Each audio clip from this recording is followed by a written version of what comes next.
Hey everybody, Tony here. So before we jump into today's episode, I really just want to talk about our soon to hopefully be giveaway. I said before, right, once we hit 600 subscribers, we're going to be giving away this old Umbre command starter set, right? So really, really excited about this. SFG, thank you guys so much for saying this to us. But recently, right, we reached out to the Baron of Dice. So the Baron is really local to us. They're only about like 10 minutes away from our house. And we asked if we could get some free stuff for the channel. So I'm super excited to also say that if once we hit 600 subscribers, not only if you win this, you're going to be getting that command starter set, but also you're going to be getting some super sweet Baron of the Dice old Umbre dice, which is amazing, right? Because you're probably going to roll a lot of sixes, right? Statistically, it could or could not happen, but personally, I love Baron of the Dice, so really happy about this. So once we hit 600 subscribers, we're going to jump into it. But now, let's jump into talking about what our video of today is going to be. So we're back with some long form lore content, and this one is going to be about religion in the Iron Kingdoms. Now, one of the things I love so much about the Iron Kingdoms is religion is not just theory. It's not belief. It's not reading it in the book. Religion is living and breathing, and it is right there in your face in the Iron Kingdoms, right? Gods have walked among them. Angels have come down. So I think it's so cool how integral that religion is within the Iron Kingdoms, and I think it's a fun topic to explore more. So with that being said, let's dig in. All right, so like I said earlier, right, one of my favorite things about the Iron Kingdoms is that it, religion is not like this distant belief or this abstract philosophy. I mean, it is here. It is among them. They have seen their gods walk with mortals. They have shaped continents. They have answered prayers. And like they've even seen like angels come from their various, gods or entities that they believe in. You have the elves who have brought their gods into the world only to see them die in slaughter. You've had the protector of Menoth where, they had a warcaster that came and she was the voice of Menoth. I mean, she had a blade that was divinely swung by Menoth itself, where it would always swing true. That's really cool, right? And I love that, right? Because you'll see entire cultures are shaped by which gods they honor or even fear. I mean, even in this, right, you see the infernals that came that were a version of gods, right? You have Protector of Menoth, like I said. You even have the Orgoth that are raiding the Iron Kingdoms now, and their entire religion is based off of these infernals that they go and see, and that they have this whole rebirth process. So today, we're going to do a high-level review of all of these major religions in the Iron Kingdoms and in mythology. I want to talk to you about how worshippers understand their god's place in the world. We're going to begin with some of the oldest cosmological struggle, and then move forward to the great face of humanity, look at some of the religions of the non-humans, and finally, I'm going to wrap it up by talking about the forgotten beliefs of Old Umbre, since they're fairly new to the scene. So first, let's talk about the great struggle, Menoth and the devourer. Most humans' faith can trace their roots back to the first great myth of the Iron Kingdoms, the conflict between Menoth and the devourer. According to this common legend, the two beings emerged from primordial chaos. Menoth, who embodied order, law, creation, and judgment, and the devourer embodied chaos, hunger, destruction, and rebirth through violence. Their battles scarred the world of Cain, right? It shaped mountains, seas, and continents. And when their war threatened to destroy all of creation, they both end up withdrawing to Urkane, which is the spirit world, where their eternal struggle continues. The only really person that was potentially there when this was happening was the old witch of Kador, which is just another wild thing because it's not really known where she comes from, but she's kind of the one that helped perpetuate potentially this story from time to time. But from this fundamental myth arise many later religions, including embracing Menoth's order, rejecting it, or even attempting to balance both forces. So let's talk about the creator and the lawgiver, which is the faith of Menoth. The faith of Menoth is by far the most rigid and uncompromising religion in the Iron Kingdoms. Menoth is worshipped as the creator of humanity, the author of the divine law, and a jealous God who demands obedience and purity. Menoth is one of those individuals where if you did not live holy enough, when you die and go to Urkane, there is the city of man that he has built, and he will not let you in. And if you do not go into the city of man, it is said that you'll be destroyed and killed by the devourer worm. But honestly, even if you get in Urkane, you're going to have to still be working for Menoth because he needs those bodies for his internal war. The Midnight Doctrine teaches that humanity exists solely to serve Menoth's divine will. Disobedience is not merely a sin, it's a rebellion against the natural order of the existence. So, from mythology and beliefs, Menoth forged humanity from his shadow and gave them purpose through strict commandments. He tested his people through suffering, believing hardship redefined faith. Menoth's withdrawal from the world is interpreted not as abandonment, but as judgment. He believed that humanity failed and must prove themselves worthy once more. In a modern worship, the protector of Menoth represents the most extreme expression of his faith. Its priesthood governs every aspect of life, from law and warfare, fire, purification, and martyrdom are sacred acts. To Menoth, compromise is heresy and mercy is a weakness unless it's sanctioned by doctrine. Next, I want to talk about the two saints, Morrow and Thamar. Where Menoth represents divine law, Morrow and Thamar represent the human response to that law.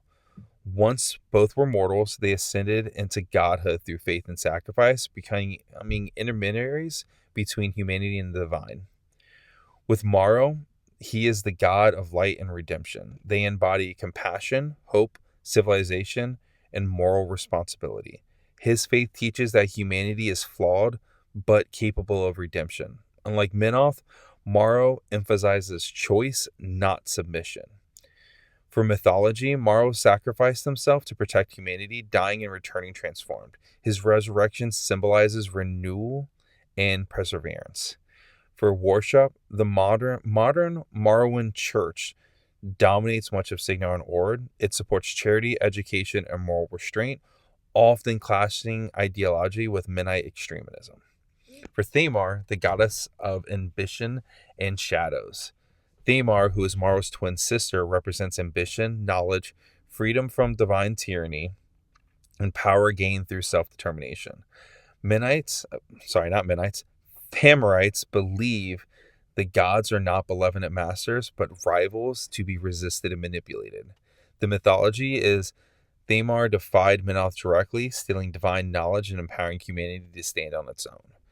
For you that don't know, Thamar is the reason why humans get magic, because he actually went to the infernals and struck a deal saying that, hey, if you give humans magic, we'll give you a certain percentage of their souls. Can't remember the exact amount, but that's kind of where humans first got the ability to spellcast and eventually have warjacks because of Thamar. Both promising that, and you end up finding out that also he told them where the Iosine gods were. So, I'm sorry, not he, she. She said where the Iosine gods were. For modern worship, her followers operate in secretive cults, criminal networks, and philosophical societies. While feared, Thamar's influence predominates politics, magic, and rebellion. So they're a little bit more open now, especially since the Infernal War, but they're still really looked down upon. All right, now let's get away from the human religions. Let's go to the world mother, Dunia. For Trollgen, Ogren, wow, sorry everybody, Gobbers, and many primal peoples, Dunia is the true creator goddess. She is the living embodiment of Cain itself, the mother of all life, a source of endurance, fertility, and communal strength.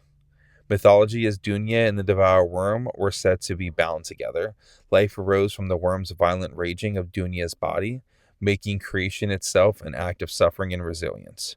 Her children inherit both nurturing wisdom and savage fury. For worship, Dunia's faith emphasizes balance, tradition, survival. Ancestor spirits, krails, and communal memory are sacred. Unlike human gods, Dunia is not distant. She is present in the land, the storms, and the blood of her people. All right, so the next one to talk about is not necessarily religion, but more like a servitude, and that's about the Dragon Father, the religion of Crix and Turok. So the faith of Crix, like I said, is not a traditional religion in any human sense. It's more of a cult. It's based around domination on death and centered on a single godlike being, which is Turok, who is the Dragon Father.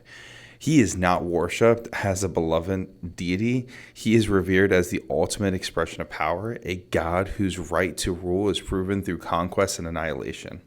The mythology of Turok is that he is the greatest of the dragons of Cain, ancient beyond mortal reckoning. Unlike his dragonic prodigy, he rejected the natural cycle of death. Instead, he's mastered necromancy, devouring the souls of rivals and binding them to his will.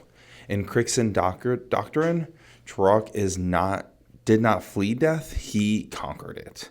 So, dealing with like the faith and worship of Crix, they do not pray for mercy, they only offer service. They worship Turok, and that's expressed through necromantic labor, the harvesting and binding of souls, and the absolute obedience to his agents, especially the Lich Lords. The undead are not seen as abominations, but as perfect servants, freed from fear, pain, and defiance. His priesthood teaches that all existence moving towards the final truth, that the Dragon Father will consume the world, and those who serve him faithfully may persist as part of his eternal domination. The next one I do want to talk about is the infernals, right? This is one that's really relevant, especially now. In the modern setting, and it's just the economy of souls, right? Where other religions worship gods born of creation, the infernal faith does not look at these as actual gods, right? They're not gods of Cain in a way. They're outsiders, entities that exist beyond Cain, beyond Cain, beyond death, and beyond mortal morality. Their religion is not built on prayer or devotion, but on contracts. Their mythology is the infernal doctrine teaches that reality itself is flawed, a system designed to harvest souls without efficiency or purpose. These infernals claim to be collectors, enforcing the ancient compacts that predate human civilization. According to the belief of infernals, mortals are born already indebted, souls are commodities, not sacred gifts, and contracts define truth more strongly than faith. The infernals do not conquer worlds through armies alone, they infiltrate civilizations through bargains, offering power, protection, or knowledge in exchange for the future claim on souls. Worship and practice, they worship through secret cults, logistical priesthoods, and philosophical orders obsessed with the inevitability and the cosmic law. Devotion is shown through fulfillment of contracts, delivery of promised souls, and cold acceptance of sacrifice as necessary. Infernal's priests believe morality is irrelevant, only the terms of the agreement matter. And to break a contract is heresy. To fulfill one, no matter the cost, is righteousness. We jump into the Lord of Beasts, the devourer worm. While feared across civilized lands, the devourer worm is revered by those who embrace the primal and savage aspects of existence. He represents strength through destruction, natural selection, and truth of violence and hunger. With his mythology, the worm is eternal chaos, endless and consuming and reshaping the world. He does not judge, he only tests. For worship, his followers include the northern barbarians, Tharn, and even the old Umbres to an extent. Worship often involves blood sacrifice, shape-shifting rites, and violence. To the devourer's faithful, civilization is a lie, and only the strong deserve to endure. Jumping from there, we have the Maiden of Gears, Cirrus. Cirrus is the goddess of mathematics, machinery, order through perfection. She is worshipped primarily by the convergence of Cirrus, or just the Cirrus cults in general. Convergence of Cirrus, though, specifically, is a cult that was devoted to remaking reality into flawless, predictable systems. The mythology is that Cirrus seeks to correct the fundamental flaw in creation, which is emotion, empathy, and free will, are all errors to be removed. Now, with the worship, what a lot of them did was they'd either pray for the mathematics god. When you got into the cults of Cirrus, or the convergence of Cirrus, their priests would actually go as far as to replace their flesh with steel, believing that ascension comes through mechanical transcendence. But unlike Menoth, Cirrus does not demand obedience, only efficiency. Now, a lot of Cirrus is no longer around anymore. The convergence is pretty much all gone, but they're all still Cirrus worshippers. A lot of them integrated into Signarin society. Next, we have the divine court of Ios and the fall of Skara.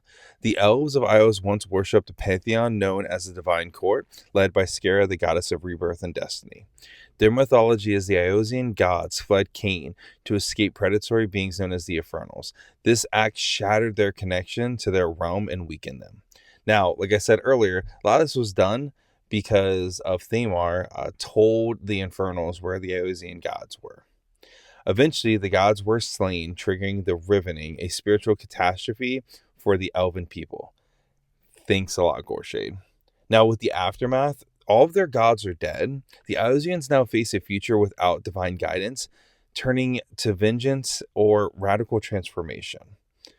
Finally, I want to touch on Old Umbre, which is the faith of the hidden beast. This religion is different. Now, Umbrians outwardly honor Menoth and Morrow, but beneath this lies an older truth, reverence for the devourer, preserved through folk rites, seasonal rituals, and worship prophecy. Their mythology is the Umbrian belief holds that Kedor's fate is bound to ancient cycles of destruction and rebirth. The land itself remembers bloodshed and demands it again. Under the guidance of the old witch, Old Umbre embraces transformation, sacrifice, and monstrous strength to protect the motherland. With their worship, the faith is not an organized religion like with the devourer worm or even with like Menoth. It's more of an inheritance. They go through it with bone fetishes, war paint, beast masks, leaving like ritualistic sacrifices in the woods. And to Old Umbre, survival justifies any cost of this. So, in conclusion, right, in the Iron Kingdoms, faith is never passive. The gods demand loyalty, saints inspire rebellion, ancient powers stir beneath the soil. Whether through law, ambition, compassion, machinery, or primal rage, belief shapes every war fought and every throne claimed. And while the world changes, gods are dying, infernals are invading, ancient evils are returning, the question remains: what will humanity believe in next, and what will that belief cost? If you all like this, like I said earlier, please like and subscribe. Tell me your thoughts below. And with that said, peace.